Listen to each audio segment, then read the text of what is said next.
Di bali ng mataba. Ayos lang. Masarap nga yung mataba eh. Wow naman! Mahalaga. May matambok. Putang ina.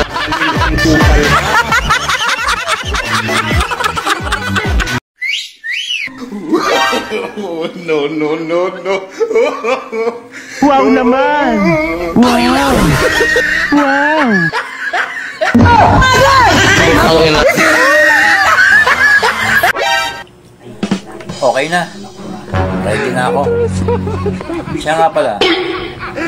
Anong oras nga pala ako sasalang? Wow naman! Mamaya daw, Han. Mga alas 4. Han, Ano? kung ano man ang mangyari, tanggap ko na ang lahat.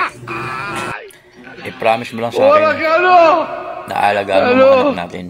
Tandaan mo, mahal na mahal ko kayong lahat. Galing yan.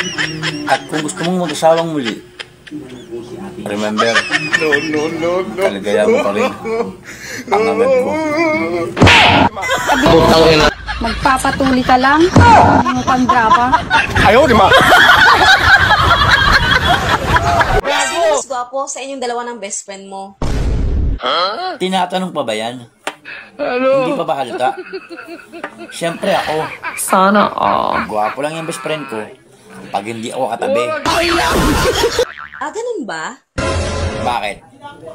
Natibuhan mo ako? Ang hilig mo rin sa gwapo, no? Kasi ang anak ng tita ko nabuntis. Ngayon, tinatanong siya kung sino ang nakabuntis. Oh, ngayon, anong sabi niya? Isa daw sa inyong dalawa ng best friend mo ang nakabuntis. At ang sabi niya, gwapo raw. Kaya hinahanap ng tita ko yung lalaki. Ha? Yun bang sabi? Oo, kaya tinatanong kita kung sino gwapo sa inyong dalawa ng best friend mo eh. Ha? Mas gwapo sa akin ang best friend ko eh. Layo ng mukha ko sa kanya. Putang ina.